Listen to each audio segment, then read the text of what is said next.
আসসালামু আলাইকুম। সবাইকে স্বাগত জানাচ্ছি আমার দেশ ডেইজ ইভেন্টসে। সঙ্গে আছি আমি তামান্না মিনহাজ। নানামুখী চাপে পদত্যাগের হুমকি দিয়েছিলেন প্রধান উপদেষ্টা ডক্টর মোহাম্মদ ইউনূস, যার পরিপ্রেক্ষিতে তার আসন্ন জাপান সফর নিয়ে আশঙ্কা তৈরি হয়। এই অবস্থার মধ্যে সোমবার দুপুরে সফরটির প্রস্তুতি জানাতে জরুরি সংবাদ সম্মেলন ডাকে পররাষ্ট্র মন্ত্রণালয়। সেখানেও নানা প্রশ্নের মুখে পড়েন সদ্য ভারপ্রাপ্ত পররাষ্ট্র সচিবের দায়িত্ব নেয়া রুহুল আলম সিদ্দিকী। তবে তিনি আশ্বস্ত করেছেন সফরটি হচ্ছে, এ নিয়ে কোনো অনিশ্চয়তা বা শঙ্কা নেই। একটি সংবাদ বিজ্ঞপ্তিতে বিষয়টি নিশ্চিত করেছে জাপানও। এখন প্রশ্ন হচ্ছে, কি থাকছে প্রধান উপদেষ্টার এই জাপান সফরে?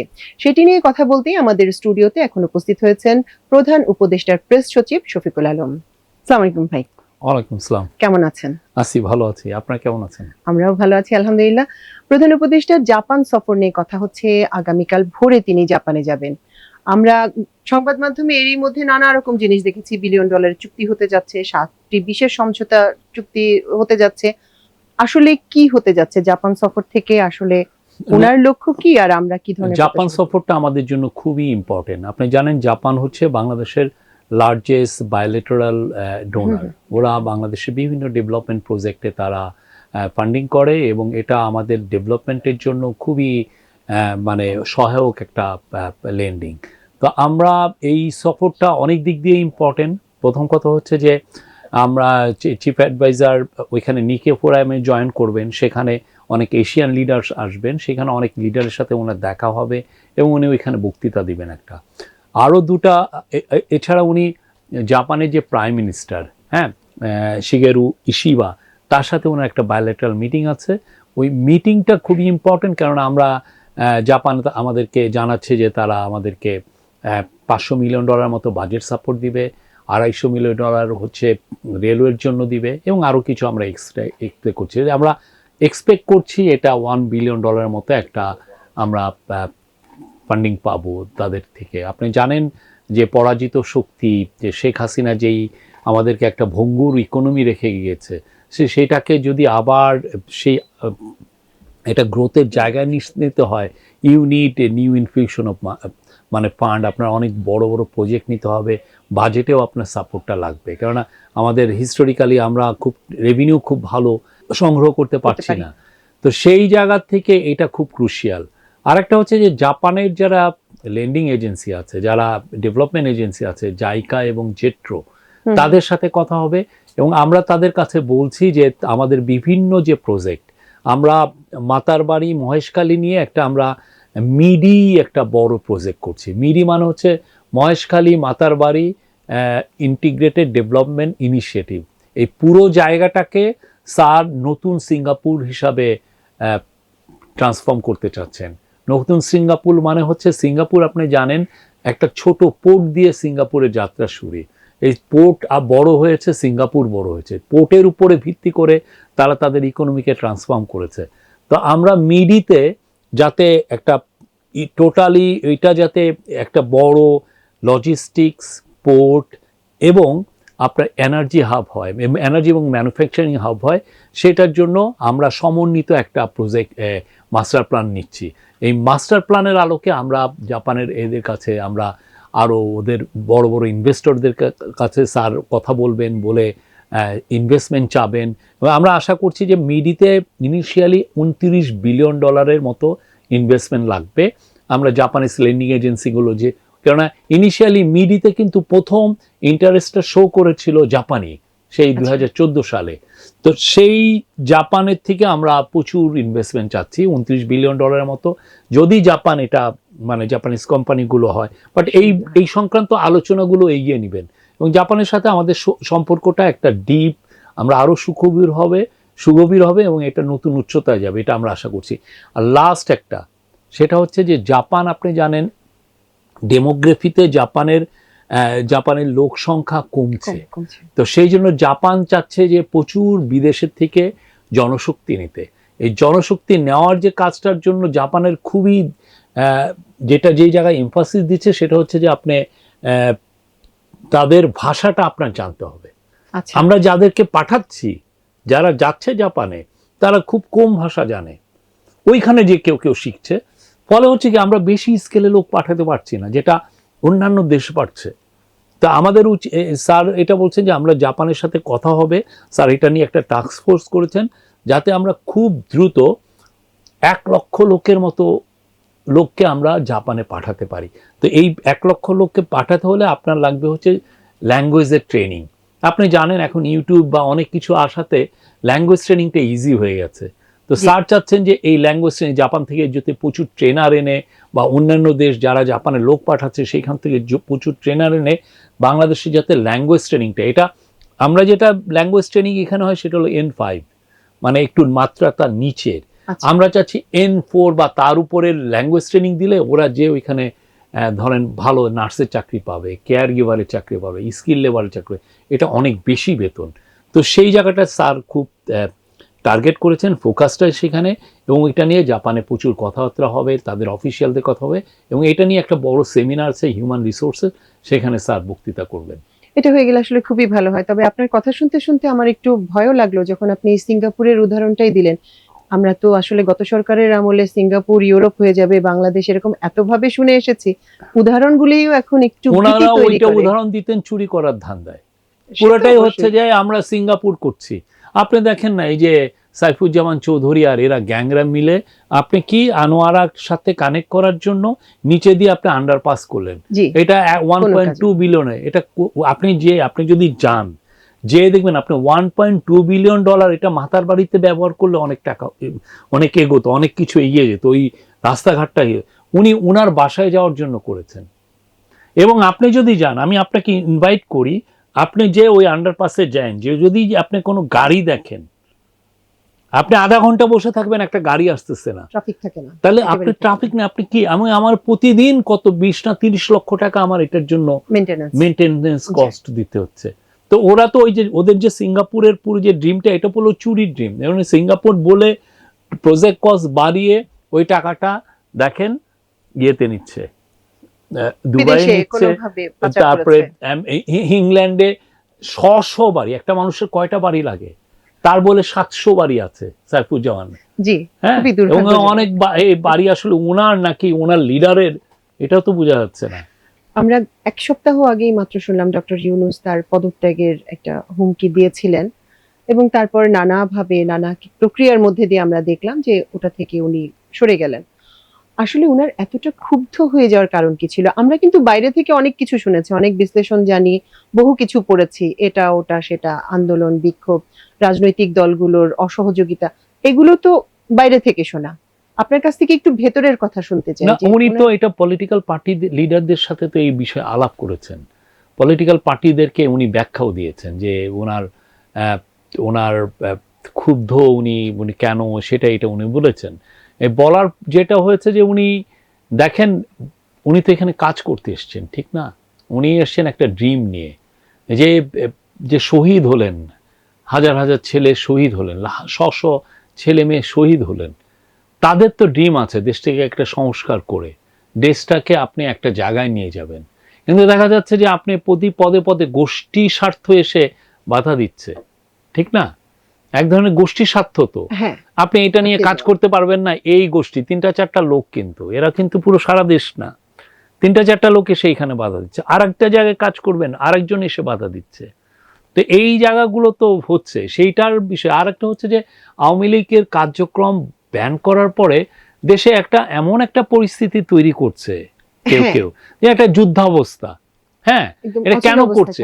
এটা হচ্ছে যে পরাজিত শক্তিরা তারা মিলিয়নস অফ ডলার ইনভেস্ট করছে, তাদের ইনস্টিগেশনে অনেকে আবার নাচতেছেন তাদের সাথে। হ্যাঁ, বাস্তবায়ন তো করছি আমরাই, আমাদের মতোই তো কেউ যারা দেশের মধ্যে আছে, তারা ওদের দোষেররা তো চলে যায় নাই, যারা টাকা বানানোর যে দোসর, অনেকে তো সবার কাছে বিক্রি হন, ঠিক না? এই জন্য দেখেন এরা এই যে একটা দেশি বিদেশি চক্রান্তের এটা পার্ট হয়ে যাচ্ছে কেউ।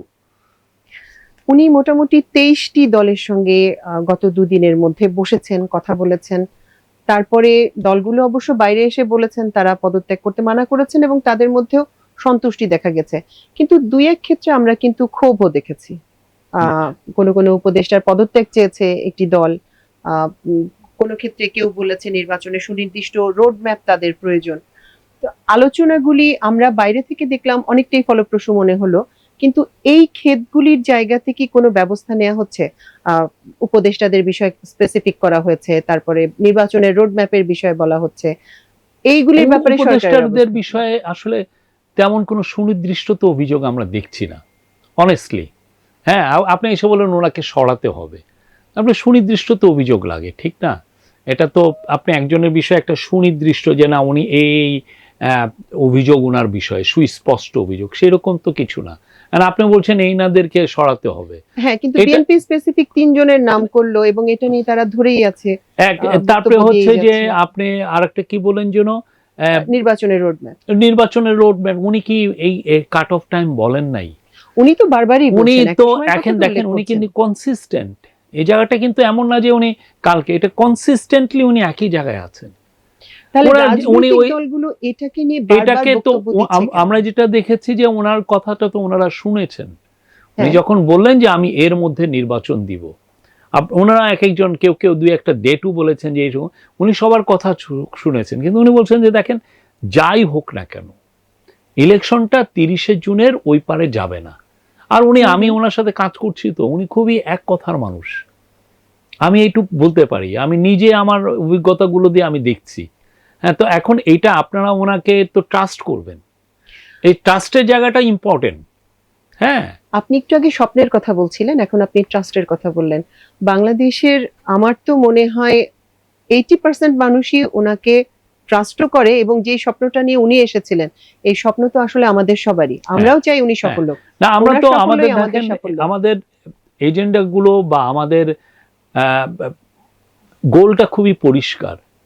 হ্যাঁ, প্রথম কথা হচ্ছে এই গভর্নমেন্ট তো সেই ক্লাসিক কেয়ারটেকার গভর্নমেন্ট না। না, ক্লাসিক ধরনটা কেয়ারটেকার আলাদা। গভর্নমেন্ট যেটা 13 অ্যামেন্ডমেন্টের মাধ্যমে তৈরি হয়েছে, ওইখানে ওর একটা কাজ কি ছিল? হ্যাঁ, স্পেসিফিক নির্বাচন আয়োজন করবে। নির্বাচনের আয়োজন, ওইটা নির্বাচনের বাইরে ওনার একটা কথাও বলতেন না। এইখানে তো আসছে যে একটা স্বপ্নের, আপনি একটা স্বপ্নর, এটা ইয়াং ছেলে মেয়েরা কি স্বপ্ন দেখেছে, তারা নতুন বাংলাদেশ গড়তে চায়। আপরাইজিং এর মূল উদ্দেশ্যই তো এই, এবং এটা একটা অবশ্যই। ডেমোক্রেটিক প্লুরালিস্টিক একটা বাংলাদেশ ওরা চায়, পুরো ওইটা দেয়ালে দেয়ালে ওরা রেখে দিচ্ছে। এবং এই বাংলাদেশ করতে হলে তো আপনার সংস্কার দরকার। ওনাকে তো ওই সংস্কারের ম্যান্ডেট দিয়ে নিয়ে আসা হয়েছে। উনি আসছেন কি সংস্কার, বিচার এবং নির্বাচন, এইটা হলো তো ওনার ইয়ে। কেননা নির্বাচনের মাধ্যমে উনি ডেমোক্রেটিক ট্রানজিশনটা করবেন, সংস্কারের মাধ্যমে উনি দেশকে একটা ট্রান্সফরমেটিভ একটা ট্রান্সফরমেশনে নিয়ে যাবেন, যে এই ট্রান্সফর্মটা খুবই দরকার, যেটা ইকোনমিক ট্রান্সফরমেশন, সোশ্যাল ট্রান্সফরমেশন, এটা দরকার। আর হলো বিচারটা, কেন যারা এই বাচ্চা বাচ্চা ছেলে মেয়েদেরকে খুন করলো, বা যারা গত 15 বছরে যে ধরনের ম্যাসাকার করেছে, যে ধরনের অন্যায় অবিচার করছে, সেটার তো বিচার হওয়া উচিত।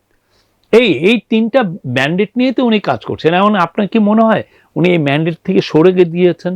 না, সেটা মনে হচ্ছে না। তবে একটা টাইম ফ্রেমের কথা বলা হচ্ছে, তো এই উনি নিজেও টাইমটা উনি বলছেন বারবার জুন। বলছেন। হ্যাঁ, এখন বারবারই আপনি বলছেন। ওনাকে তো, উনি এই জায়গাটা কিন্তু বারবার বলছেন, এই জায়গাটার থেকে উনি তো সরেন নাই, উনি বারবার বলছেন 30শে জুনের পরে হবে না।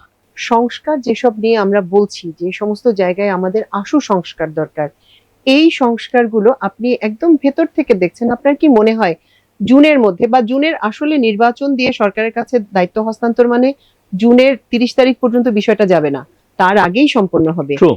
এই অল্প সময়ের মধ্যে আমরা যে সংস্কারগুলি আসলে চাই এগুলো সুসম্পন্ন হবে, বিচারের আপনি ইস্যুটা আছে। গতকাল আপনি দেখেন ডক্টর আলী রিয়াজ কিন্তু এই বিষয়ে বলেছেন, জি কোথায় কোথায় ঐক্যমত্য হয়েছে। জি এটা জি কিন্তু অলমোস্ট রেকর্ড টাইমে। জি এটা কিন্তু খুবই টাফ ক্রুশিয়াল একটা ইস্যু। কিছু কিছু আপনি দ্বিকক্ষ বিশিষ্ট হবে কিনা, প্রেসিডেন্টের পাওয়ার কি থাকবে, তারপরে এই কি যেন মহিলা রিপ্রেজেন্টেশন, নারী রিপ্রেজেন্টেশনটা কি থাকবে, এবং অন্যান্য ক্রুশিয়াল প্রত্যেকটা জায়গায় তারা টিক মার্ক করে। কালকে একদম কিন্তু ওনারা 1 ঘন্টার বেশি সময় ধরে সবাইকে এক্সপ্লেন কোথায় কোথায় আমরা দাঁড়িয়ে আছি, একদম ছকের মতো জিনিসটা ছকের আছে, মতো কে ওটা করবে। দিয়েছে। তো আমরা যে এগোচ্ছি না, এটা কিন্তু মানে এই যে অনেকে কিন্তু বলতে চান, এটা আমরা দেখছি যে একটা গোষ্ঠী কিন্তু এটা বলছেন যে না কিছু হচ্ছে না। ভাই কিছু হচ্ছে না দেখছেন তো, সাইবার সিকিউরিটি অ্যাক্টকে আমরা বাদ দেই নাই। না, অবশ্যই অনেক কিছুই হচ্ছে, কিন্তু যে সংস্কারগুলোর কথা বলা হচ্ছে পার্টিকুলারলি ওই ক্ষেত্রে যদি ধরি আমরা, তাহলেও আমি দেখলাম বেশিরভাগ ক্ষেত্রেই বিএনপি কিন্তু মানে ঠিক একমত পোষণ করে নাই, তাদের দ্বিমত আছে। এখন সবকিছু সহ একমত হয়ে সংস্কারগুলো করা কতটুকু সম্ভব? সময় তো খুব বেশি না। আমার মনে হয় যে এটা এত বেশি সময় অলরেডি তো ডক্টর আলী রিয়াজ বলেছেন যে মিড জুলাইয়ের মধ্যে আমরা একটা ঐক্যমতে পৌঁছে আমরা জুলাই চার্টারটা করতে পারবো। ওইখানে আপনার আমরা জানবো যে আমরা কোথায় কোথায় সমস্ত পার্টি ঐক্যমতে পৌঁছেছে। তো ওইটাই কিন্তু ইন্ডিকেশন করবে যে আমরা কি কি কাজ এখনো বাকি আছে, কি কি কাজ খুব দ্রুত করতে হবে। ওইটা কিন্তু একটা রোড ম্যাপ দিবে আপনাকে। ওইখানে বলবে যে এই জায়গায় আমাদের সবাই ঐক্যমত হয়েছে, এই জায়গাগুলো খুব দ্রুত কাজ করতে হবে।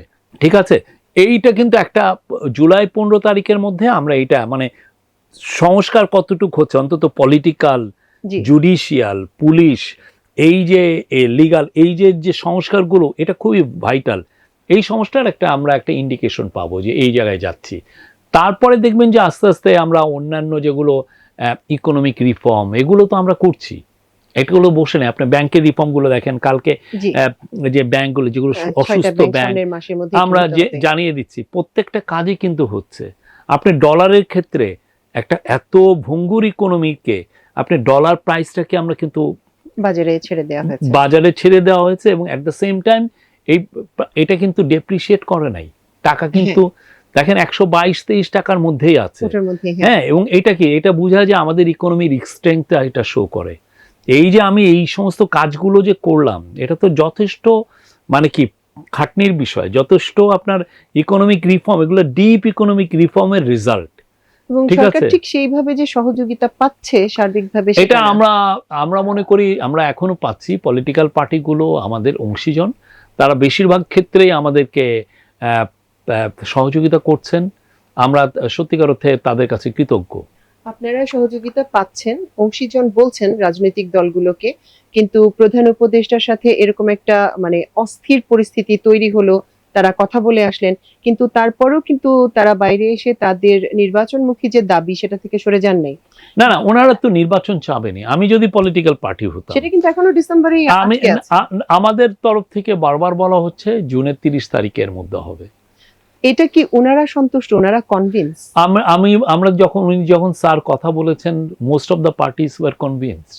তারপরে তো আমরা দেখলাম বিএনপির এখন যে এখন চেয়ারম্যান, বিএনপি তার দেখেন, বিএনপি একটা পলিটিক্যাল পার্টি, তার ডিমান্ডটা করতেই পারে। হ্যাঁ, কিন্তু আমরা আমাদের জায়গাটা স্পষ্ট, এটা স্পষ্টীকরণের দরকার ছিল, সেটা স্যার একদম ভালোভাবে স্পষ্ট করেছেন। তার মানে আমরা কি ধরে নিতে পারি যে আপনাদের জায়গা স্পষ্ট করা এবং বিএনপির দাবি এই দুটার মধ্যে শেষ পর্যন্ত একটা সমঝোতা হয়ে যাবে, তারা সন্তুষ্ট হবে? আমরা যা জানি না এখন, আপনি আমাদের চিফ অ্যাডভাইজার তো তার কথাটা বলেছেন। জি, হ্যাঁ, কিন্তু তারাও তো তাদের দাবিতে সবাইকে দাঁড়িয়ে বলেছেন যে আমাদের ইভেন্চুয়াল গোল হচ্ছে একটা ভালো ফ্রি ফেয়ার ইলেকশন করা, সেই দিকেই উনি যাচ্ছেন। কারণ সবাই, আমার মনে হয় যে অধৈর্য হওয়ার কিছু নাই। তার মানে আপনি বলছেন যে বিএনপি একটু অধৈর্য, আমি কারণ তারা তো কাউকে এখন পর্যন্ত আমি কাউকে মানে আমি নাই। বলছি যে পলিটিক্যাল পার্টি তাদের কথা বলবেই। হ্যাঁ, জি। বাট আমরা যেহেতু এই গভর্নমেন্ট, ইন্টারিম গভর্নমেন্ট, তার ভীষণটা জানাচ্ছে যে আমরা এর মধ্যে করব। এই বিএনপি তো জিনিসটা আসলে ঠিক এখন পর্যন্ত তাদের কারো কাছ থেকে আমরা পাইনি যে তারা ডিসেম্বরের পরে নির্বাচন বা ওরকম কিছু, এবং রাস্তায়ও বেশ কিছু অস্থিরতা, ইশরাকের ইস্যু ধরে, সাম্যর ইস্যু ধরে এটা আমরা দেখতে পাচ্ছি। আনফরচুনেট। এটা সাম্যর ইস্যুটা তো আমরা খুবই সিরিয়াসলি ইনভেস্টিগেট করছি। সে অনুযায়ী মনে হয় কিছু কিছু অ্যারেস্টও হচ্ছে। তো আমরা আর ইশরাকের বিষয়টা আমি কমেন্ট করতে চাই না, এটা লিগ্যাল কিছু ইস্যু আছে। আমরা সবাইকে বলবো ধৈর্য ধরেন, এটা আমি আপনাদেরই দেখলাম গভর্নমেন্ট, আজকেও আবার নগর ভবনের সামনে বিক্ষোভ হচ্ছে। এটা আপনাদেরই গভর্নমেন্ট, এটুকু আমি বলতে পারি। এটা আপনাদেরই গভর্নমেন্ট। এই গভর্নমেন্ট এমন কিছু কাজ করবে না যেটা ডেমোক্রেসি অ্যাফেক্টেড হয়। এই আস্থা আপনাদের উপর আমাদের আছে, কিন্তু তারপরও সার্বিক যে পরিস্থিতি, একটা নির্দিষ্ট দাবি নিয়ে বিএনপি এক জায়গায় দাঁড়িয়ে গেছে এবং তারা কিছু কিছু ক্ষেত্রে অস্থিতিশীলতাও তৈরি হচ্ছে তাদের নানা আন্দোলন বা ইয়ের কারণে আমাদের শহরের আমরা মনে মধ্যে, করি সারা যে দেশে। বাংলাদেশের বেশিরভাগ জনগণই আমরা যেই জায়গাতে আছি, যেই ধরনের কথা, যেই কথাগুলো আমাদের চিফ অ্যাডভাইজার বলছেন, তার সাথে আছেন। আপনারা নির্বাচনের সুনির্দিষ্ট রোড ম্যাপ কবে নাগাদ দিবেন? এটাই দেখেন, একটা কাট অফ টাইমও তো একটা রোড ম্যাপ। হ্যাঁ, cut আপনি off time কাট অফ এটা, একটা রোড এটা ম্যাপ থেকে না, এটা আমরা হবে। বলছি ডিসেম্বর থেকে জুনের মধ্যে। কিন্তু নির্বাচনী মানে নির্বাচন অনুষ্ঠানের আয়োজনের এটা একটা বিস্তৃত এটা বিষয়। যেমন ধরেন ওইটার একটা তো নির্দিষ্ট কিছু এগুলো আসবে তো না। অনেক ক্ষেত্রে ইলেকশন কমিশনও করে, ঠিক না? হ্যাঁ, কিন্তু মূল ঘোষণাটা মূল সরকারের কাছ থেকে ঘোষণা আসে। আমি জানি, কিন্তু কথা হচ্ছে যে আমরা বারবার বলছি, তো আমি তো বলছি যে আপনার বারবার বলা হচ্ছে জুনের 30 তারিখের মধ্যে ইলেকশনটা হবে। এখানে অ্যাম্বিগুইটি তো নাই, এখানে তো না। এমন না যে আমি ইফস বাট তবে কিন্তু এগুলো কিছু ইউজ করছি। আমরা তো কিছু করছি না, আমরা বলছি জুনের 30 তারিখের মধ্যে হবে। জুনের 30 তারিখ একটা সময়সীমা। ওই এটা সীমার মধ্যেই কেননা হবে। দেখেন, উনি কিন্তু তারপরও এগুলির যে মানে ওনার নিজস্ব অনেক কাজ আছে, উনি ওনার ওই আপন ভুবনে ফিরতে চান। অবশ্যই হ্যাঁ, উনি একটা ড্রিম নিয়ে এসছেন। উনি ড্রিমটা কি এই দেশকে ডেমোক্রেটিক একটা স্মুথ ট্রানজিশন করা, এটা ওনার ড্রিম। আর একটা হচ্ছে দেশের ইকোনমিক একটা ট্রান্সফর্ম করা, যে বাংলাদেশের মানুষকে বছরের পর বছর বাংলাদেশের মানুষের যে পটেনশিয়াল, তাদেরকে আপনি বনসাই করে রেখেছেন। এই জায়গাটাকে ট্রান্সফর্ম করা, এই কাজগুলো আমার মনে হয় যে সবার উচিত এটা ওনাকে করতে দিতে হবে। হ্যাঁ, ওনার কাজের ইচ্ছা নিয়ে, আগ্রহ নিয়ে, অথবা উনি রাজনীতিতে থেকে যাবেন এরকম কোনো চিন্তা ভাবনা কিন্তু কারোর মধ্যে নাই। ওনার ওই নিজস্ব বারবার উচ্চাকাঙ্ক্ষা উনি ওনার বলেছেন আছে, এটা ওনার আমরা কোনো ভাবছি না। ওনার সেটা নাই। ওনার রাজনীতির কোনো মিনিমামও ইচ্ছা নাই। এটা উনি তো ওনার যে বোঝাই যায় কাজে না। আমি ওনাকে চিনি, উনি যেই কাজে আনন্দ পান, উনি ওই কাজের আনন্দের কাজে উনি চলে যাবেন। কিন্তু এটা একটা উনি মহান একটা দায়িত্ব নিয়ে এসছেন। কেন মহান দায়িত্ব? কারণ হচ্ছে এই যে হাজার হাজার ছেলে মেয়ে, দেখেন কেউ চোখ হারিয়েছে, কেউ তার জীবন দিয়েছে। তারা কি চেয়েছে? তারা চেয়েছে সংস্কার, তারা চেয়েছে যে একটা ভালো নির্বাচন, তারা চেয়েছে যে দেশে একটা বিচার হোক। যেই 15টা বছর তাদেরকে অত্যাচার করা হয়েছে, মুখে দিয়ে কিছু বলতে দেয়নি, গুম হয়েছে 3 থেকে 3,500 লোক, 3,000 লোককে এক্সট্রা জুডিশিয়ালি কিল করা হয়েছে, মারা হয়েছে। আপনি 50, 60, 70 লাখ বিএনপির কর্মীকে ফেক কেস দেওয়া হয়েছে। হ্যাঁ, এই যে বিশাল যে ভয়ঙ্কর রকমের যে ক্রাইম, এই 3টা জায়গা উনি অ্যাড্রেস করতে চান। তো আমাকে মনে হয় যে ওনাকে সময় দিতে হবে, এবং উনি সময়টা নিজেই আবার বেঁধে দিয়েছেন। দেখো, আমি এর বেশি একটা দিনও নিব না। উনি ওর বেশি একটা দিনও নেবেন না, কিন্তু ঠিক এই মুহূর্তে সরকারের কাছে সুনির্দিষ্ট কোনো নির্বাচনের রোড ম্যাপ নেই। সুনির্দিষ্ট রোড ম্যাপ আমি বলবো যে আছে, সেটা হচ্ছে যে জুনের 30-এর মধ্যে ইলেকশন হবে। সেটা তো জুনের এটা একটা 30-এর মধ্যেই যথেষ্ট দিয়ে সুনির্দিষ্ট রোড ম্যাপ, এটা যথেষ্ট সুনির্দিষ্ট। নির্বাচনী প্রক্রিয়া যেটা, ওইটার আমি আনুষ্ঠানিকতার বললাম তো, কিছু এটা স্টেপ আছে, যথেষ্ট সেগুলি সুনির্দিষ্ট রোড ম্যাপ। ওই জায়গাটায় গিয়ে এই তো জায়গাটায় হচ্ছে না। সবাই, বাংলাদেশের সবাই জানছে তার ইলেকশনটা জুনের 30 তারিখের মধ্যে হবে। এটা একটা নির্ভর হয় না, আপনি জানছেন ইলেকশনটা 30 তারিখে, জুনের এই 30 তারিখ। বিষয়টা তো ঠিক রাজনৈতিক দলগুলোকে নির্ভর করছে না। এখন রাজনৈতিক দলগুলো যদি আগের থেকে, আমার মনে হয় তাহলে সেই ক্ষেত্রে তারা অনেক আগেই সেই যখন গভর্নমেন্টটা ফর্ম হলো তখনই বলে দেওয়া উচিত ছিল যে না, আপনাদের কাজ আসলে ইলেকশন করা, এই ইলেকশন করে আপনারা চলে যাবেন। হ্যাঁ, ওইটা করলে হয়তো কি উনি তাহলে আসতেনই না। ওনার তো না, নিজস্ব একটা ভুবন ছিল। হ্যাঁ, একে উনি উনি পুরো আসতেন না। পৃথিবীতে যান, একটা সেলিব্রিটি। ওনাকে ওয়ার্ল্ডের লিডাররা ওনার সাথে মিট করার জন্য উদ্গ্রীব থাকেন বা অধীর আগ্রহে থাকেন। তো উনি তো ওই ইয়েতে ছিল, তখনই আসলে বলে দেওয়া উচিত ছিল। আপনার ওনাদের বলা উচিত ছিল যে না, আপনি আসছেন, আমরা আপনাকে নিচ্ছি, বাট আপনি এই মাসের মধ্যে ইলেকশন দিয়ে দিবেন। হ্যাঁ, এইটা বলা উচিত ছিল। এখন ওনারা তো এটা করে না। ঘটনার পরিপ্রেক্ষিতে ওনারা বুঝতেই পারেননি বোধহয় দেশে স্থিতিশীলতা এত দ্রুত আসতে পারে এবং এত দ্রুত উনি কি নির্বাচন অমানসিক দাবি করেন। পরিশ্রম করেছেন দেশটাকে স্ট্যাবিলাইজ করার জন্য, দেশের ইকোনমিটাকে আবার সেই পূর্ণোদ্যমে ফিরিয়ে আনার জন্য। আমি এটা সাক্ষী, আমি দেখেছি। উনি ড্যাভোসে গিয়েছেন, একদিনে 23টা মিটিং করেছেন। উনি নিউ ইয়র্কে গিয়েছেন 3 দিনে উনি 51টা মিটিং করেছেন। উনি কি ওনার কি সেই বয়স আসে যে একটা বিদেশে যাচ্ছেন উনি একটা দেশ দেখার জন্য? সারা দিন ধরে মিটিং করেন, এমন কোনো একটা 5টা মিনিট উনি বিশ্রাম নেন না। জাস্ট লাঞ্চের সময় একটু বিশ্রাম, তারপরে মিটিং। সকালের থেকে কোনো দিন 8টার সময় আমরা শুরু করি মিটিং। আসলে এখন এটা আমার মনে হয় যে ওই সময় যদি বেঁধে দিতেন সবাই, যে না, তাহলে হয়তো আমি আমি আমার যেটা ধারণা যে এই যে ইয়েদের যে কাউন্সিল অফ অ্যাডভাইজার, ওনাদের সবারই তো একটা নিজস্ব ভুবন ছিল, ঠিক না? অবশ্যই আনন্দের অবশ্যই। জায়গা ছিল, সেইখান থেকে ওনারা জাতির সব এই যে ইয়াং ছেলেদের স্বপ্নকে বাস্তবায়ন করার জন্য এসছেন, ছেলে মেয়েদের যে একটা মহৎ একটা যে গণ অভ্যুত্থান হলো, এই গণ অভ্যুত্থানকে ধারণ করতে এসছেন, এটার স্পিরিটকে। এখন ওই সময় যদি ওনারা বলে দিতেন, তাহলে আমার মনে হয় একটা 3 মাসের জন্য একটা ইলেকশন একটা গভর্নমেন্ট হতো, হওয়ার পরে ইলেকশন হয়ে যেত, ওইটাই বেটার ছিল ওনাদের জন্য। অনেকে বলে থাকেন আমাদের যে উপদেষ্টা পরিষদ সবাই খুব যোগ্য, দক্ষ, নিজ নিজ ক্ষেত্রে সবাই উজ্জ্বল চেহারা, কিন্তু ওনাদের রাজনৈতিক কোনো সংশ্লিষ্টতা আগে ছিল না, সেইভাবে রাজনীতি করে আসেননি।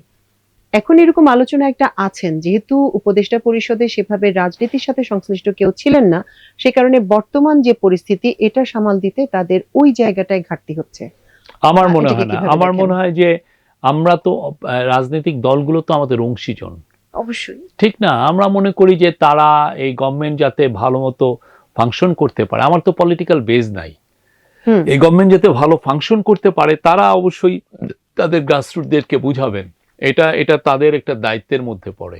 আপনি সরকারের অংশ হিসেবে কি মনে করেন দলগুলো তাদের তৃণমূলকে বোঝাতে পারছে বা নিয়ন্ত্রণে রাখতে পারছে, সরকারকে সহযোগিতা করতে পারছে? আপনারা পূর্ণ সহযোগিতা আমি পাচ্ছেন? এটা নিয়ে কমেন্ট করব না, আমি আমার কথাটা বললাম।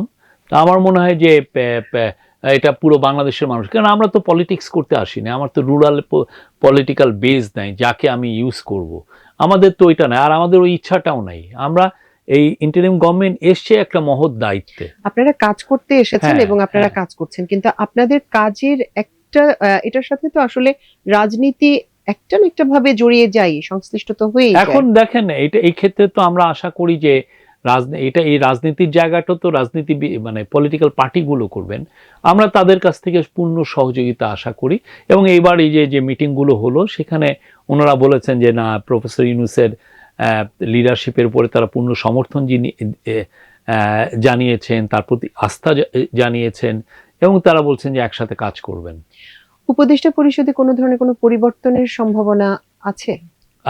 মিটিংয়ে এই কথাগুলো এসছিল, স্যার এই কথাগুলো শুনেছেন, আমার মনে হয় না। আচ্ছা, উনি আসলে এগুলি নিয়ে স্পেসিফিক কোনো প্রতিক্রিয়া দেন নাই? না। আচ্ছা, আমরা জুলাই সনদের বিষয়ে যদি একটু আসি, এই বিষয়ে রাজনৈতিক দলগুলোর অবস্থান কি? এটা তো মিটিং এ বোধহয় উঠেছে জুলাই না, সনদের ওনারা বিষয়টা। তাড়াতাড়ি চাচ্ছিলেন, তো সেই ক্ষেত্রে ওই মিটিংগুলোয় ডক্টর আলী রিয়াজ ছিলেন। ডক্টর আলী রিয়াজ বিশেষ করে প্রথম দিনের মিটিংগুলোয় ডক্টর আলী রিয়াজ উনি সবাইকে বলেছেন যে মিড জুলাইয়ের মধ্যে জুলাই সনদ একটা তৈরি হয়ে যাবে, এবং আশা করা যায় ওই সময় সমস্ত পার্টিগুলো এই জুলাই সনদে সাইন করবেন, ওইটা তখন পাবলিশ করে দেওয়া হবে। আচ্ছা, এটা অবশ্য বারবারই আমরা শুনতে পাচ্ছি। আরেকটা জিনিস যদি বলি, গত 8.5 মাসে আমরা প্রায় 300 বিক্ষোভ দেখেছি নানান জায়গায়, নানান সময়, 300 না, আরো নানান অনেক বেশি আমার মনে হয়। দাবি দাওয়াতে। কিছুক্ষণ আগ পর্যন্ত একটা চলছিল সচিবালয়ে, যেটা এটা একটু আগে আমি দেখলাম যে স্থগিত হয়েছে। এই বিক্ষোভগুলোকে সরকার আসলে ঠিক কিভাবে দেখছে? কারণ বিক্ষোভগুলো হতে দেয়া হচ্ছে, তারা বিক্ষোভ চালিয়ে যাচ্ছে, দাবি দাওয়া জানাচ্ছে, সাধারণ নাগরিকদের চলাফেরা সহ সবকিছুতে আমাদের কাজে এক ধরনের স্থবিরতা চলে আসছে। এগুলোর ব্যাপারে কি সরকার এখনো কঠোর হতে মানে ওরকম কোনো না, দেখেন না, পরিকল্পনা নেই? কঠোর তো আসলে জন আকাঙ্ক্ষার যে জায়গা, সেই একটা জায়গা হচ্ছে যে সরকার এক ধরনের কঠোর হবেন, আবার at the same time police যদি তার যে লাঠি চার্জ করেন বা টিয়ার, তখন আবার একটা বিক্ষোভের মতো হয় যে হ্যাঁ পুলিশ এই অতিরিক্ত পাওয়ার ইউজ করছে, এই ধরনের একটা ইয়ে আছে। তো যেটা হয়েছে যে এই জুলাই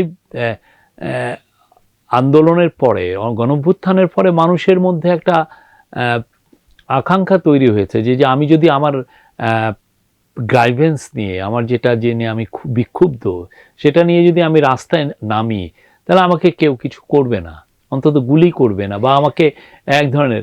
আর আমরা আসলে হচ্ছে কি, আমরা তাদের আমরা বারবার বলছি যে আপনাদের গ্রাইভেন্স থাকলে আপনারা সুনির্দিষ্ট ডিপার্টমেন্টে আপনারা বা ডিপার্টমেন্টাল চিফের সাথে কথা বলেন, তাকে জানান। কিন্তু দেখা যাচ্ছে মানুষ অনেক ক্ষেত্রে অস্থির, অনেক গ্রুপই চাচ্ছেন যে এই গভর্নমেন্টকে এটা করে অনেক কিছুই আদায় করা যাবে না। আমরা চেষ্টা করছি সবগুলোই যাতে পিসফুলি এটাকে সেটেল করা যায়, পিসফুলি এগুলোকে যাতে মীমাংসা করা যায়। তো অনেক ক্ষেত্রে দেখেছি যে অনেকে অনেক বেশি জিনিসটাকে আমাদের এক্সটেন্ড করেন এটাকে। না, প্রধান উপদেষ্টার একটা অন্যতম ইস্যু তো এটাও ছিল যে ঠিক ফাংশন করতে দেয়া হচ্ছে না। এখন আমি আমার দাবির জন্য রাস্তা বন্ধ করে ফেললাম, মানুষের সমস্যা করলাম, এটা দাবি আদায়ের একটা এটা পথ এটা ধরে আমরা নিলাম। আমরা মনে করি এটা নিয়ে জনগণের মধ্যে আরো সোচ্চার হওয়া উচিত, এটা নিয়ে সবাই বলা উচিত। অনেকে আমাদেরকে এক ধরনের, ওরা জেনে গেছেন যে আমরা সত্যিকার অর্থে স্ট্রং আর্ম দিয়ে আমরা এটাকে ট্যাকেল করব না, বা আমরা এটাকে, সেটারই কি সুযোগ নিচ্ছে না অনেকে সুযোগ অনেকেই, নিচ্ছেন, যে অনেস্টলি এটা অনেকেই সুযোগ বলা যায় নেমে নিচ্ছেন। পড়া যায়। এটা সুযোগ, এই ক্ষেত্রে আমরা বলছিলাম যে পলিটিক্যাল পার্টির নিজস্ব কিছু, কেননা আমাদের তো পলিটিক্যাল পার্টি নাই, আমি তো তাকে দিয়ে প্রোটেস্ট করে কাউন্টার প্রোটেস্ট করাতে পারি না। আমরা যেটা সবার জন্য যেটা বলি যে সবার শুভবুদ্ধ হওয়া উচিত, এই দেশটা সবার, ঠিক না? শুভবুদ্ধি উদয় হওয়ার বিষয়টা আসলে অনেক বেশি প্রত্যাশা না? না, আপনার কি এছাড়া তো মনে হয় আমার না? তো, আপনি তো আমাকে সবাই নিয়ে এসছেন, কিন্তু এই আপনারা সবাই নিয়ে এসছেন, আমার পলিটিক্যাল কোনো আর্ম নাই, হুম ঠিক আছে? আমরা সবাই, আমরা আপনার কাছে আমি এক্সপেক্ট করি আপনি এই যে আমরা ট্রানজিশন পিরিয়ডে আপনারা যাতে একটা শান্ত থাকবেন, একটা দেশকে যাতে আমরা যে কাজটা দরকার সেই কাজটার জন্য আমরা করতে পারি, ঠিক না? এটা তো, কেননা আমি অন্যান্য পলিটিক্যাল পার্টিগুলো কি করে, পলিটিক্যাল পার্টিগুলো যখন এইগুলো ফেস করে সে তখন তার কর্মী বাহিনীকে নামিয়ে দেয়। আমার তো সেটা নাই, আমি তো এটা পারছি না। আর আবার at the same time police যেভাবে ব্রুটালি আগে ক্র্যাকডাউন করেছে, আমি তো সেটাও করতে পারছি না। আমি তো বলতে পারি না পুলিশ যে যাও ওইখানে যে গুলি করো, সেটা কি বলতে পারি? আন্দোলন করার জন্য নির্দিষ্ট জায়গা দিয়ে দিলে হয় না যে এখানে আন্দোলন দাঁড়িয়ে এর করলে বাইরে কেউ অনেকে তো রাস্তায় সেটা আন্দোলন শুনছেন না, করবে সে না? যমুনামুখী সে মার্চ নিয়ে যাচ্ছেন। ওই পর্যন্ত যাওয়াটা একটু বাড়াবাড়ি। আরেকটা জিনিস যে এইসব আন্দোলন যে হচ্ছে, এসবের পিছনে কিছু কিছু আন্দোলন তো স্পষ্টভাবেই বোঝা গিয়েছে অন্য কিছুর ইন্ধন আছে, দেশকে অস্থিতিশীল করার চেষ্টা করছে। আমরা সচিবালয়ের ভিতরে আনসারদের আন্দোলনও দেখেছিলাম, তখনও বোঝা হ্যাঁ, গিয়েছিল। হ্যাঁ। এই বিষয়গুলিকে আপনারা কিভাবে ট্যাকল করছেন? না, আপনারা দেখেছেন তো আমরা যথেষ্ট শান্তিপূর্ণভাবেই সবকিছু দেখছি, করছি। এতে যেটা হচ্ছে যে এটা আমি বলবো যে এটা জনগণ এটাকে নিচ্ছেন, আবার জনগণ দুর্ভোগ যেহেতু বাড়ছে অনেকে বিক্ষুব্ধ হচ্ছেন। এতদিন পর এসে আসলে ওই যে প্রথম দিকে যে সহানুভূতির বিষয়টা ছিল মানুষের মধ্যে, ওটা এখন আর এটা যারা বিক্ষোভ করছেন তাদের এটা বোঝা উচিত, যারা বিক্ষোভ করছেন তাদের বোঝা উচিত যে তাহলে যে কাজটা করছেন সেটা আসলে কতটুকু পপুলার, মানুষ কি এটা নিচ্ছেন কিনা। তাদের তো আসলে পপুলার হচ্ছে কিনা সেই দেখার গরজটা আসলে নাই না, দিন শেষে মানে মানুষের পপুলারিটি ম্যাটার করে। শেখ হাসিনার পতন হয়েছিল, তার পপুলারিটি জিরোতে নেমেছিল। উনি তো রাজনীতির একটা বিশেষ ধরনে কাজ করে গিয়েছেন, ফলে তার অবস্থাটা ভিন্ন। বাজেটের সময় আসছে, আপনাদের সরকার আসলে জনগণের জন্য কি ধরনের বাজেট দিতে চান?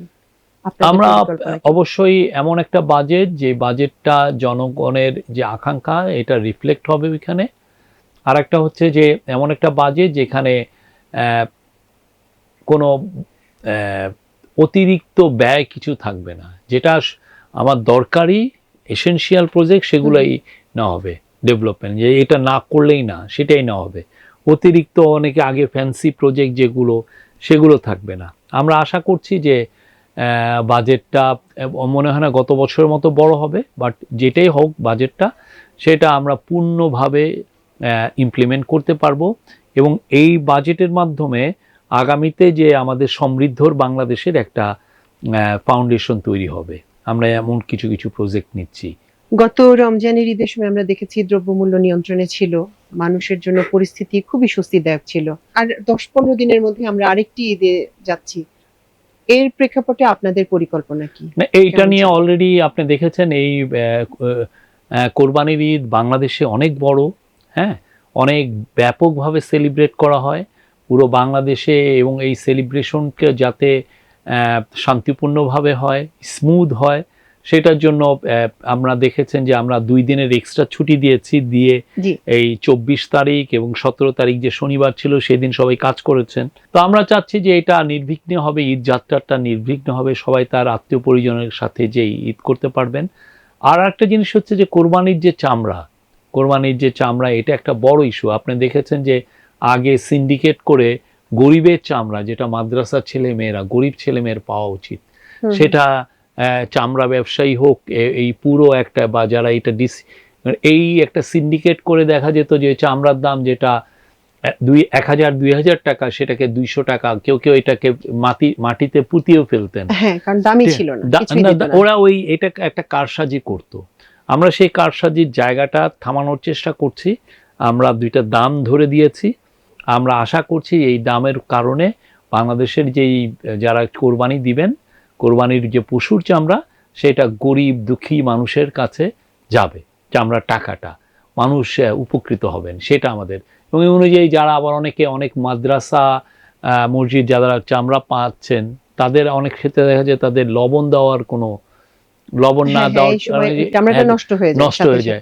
তো আমরা চামড়া বোধহয় 30 কোটি টাকার লবণও দেওয়ার একটা প্ল্যান আছে।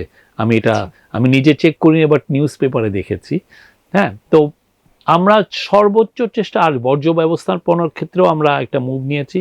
আমরা বলেছি যে চামড়াটা 10 ঘন্টার মধ্যে ঢাকায় ঢুকবে না, বা পরে ঢুকবে।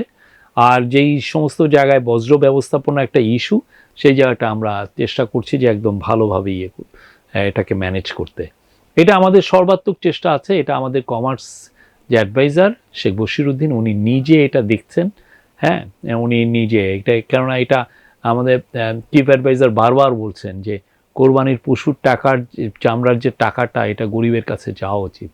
বাংলাদেশের হত দরিদ্র মানুষের এটা হচ্ছে হক। এই হকটা যেন আমরা না মারি। এটা কেউ যেন কোনোভাবে এই হকটাকে যদি ক্ষতিগ্রস্ত করতে চায়, এটা যেন আমরা প্রতিহত করি। হকের টাকা এই গরিবের কাছে যেন যায়, এটা যেন অন্য কোনোভাবে এটাকে যেন নষ্ট না হয়। এই জায়গাটা উনি বারবার বলেছেন, কয়েকবার। আরেকটা হচ্ছে যে কোরবানির গরু যখন আনা নেওয়া হয়, অনেক ক্ষেত্রে দেখা যায় তাদের প্রতি ক্রুয়েল আচরণ হয়। উনি বারবার বলেছেন যে না, ক্রুয়েল যাতে না হয়। কোরবানির পশু, তার প্রতি আচরণটা যেন আমরা খুব হিউম্যান ওয়েতে করি, খুব ভালোভাবে করি। তারকে জন্য কোনো ধরনের কোনো টর্চার বা এগুলো, মানে তার প্রতি তাকে ব্যথা দেওয়া, তাকে কষ্ট দেওয়া, সেই ঘটনাটা যাতে না, এটা উনি বারবার বলেছেন, এটাও লক্ষ্য রাখতে বলেছেন। ওকে, শফিক ভাই, আপনাকে অসংখ্য ধন্যবাদ, আমাদের অনেকটা সময় দিয়েছেন, কৃতজ্ঞতা। Thank you. দর্শক, আমাদের ডেইজ ইভেন্টস এর আজকের আয়োজন ছিল এই পর্যন্ত। ইনশাআল্লাহ আগামীকাল আরেকটি ডেইজ ইভেন্টস নিয়ে আপনাদের সামনে হাজির হব। সে পর্যন্ত আল্লাহ আপনাদের সবাইকে ভালো রাখুন, সুস্থ রাখুন। এতক্ষণ সঙ্গে থাকার জন্য অশেষ কৃতজ্ঞতা। আল্লাহ হাফেজ।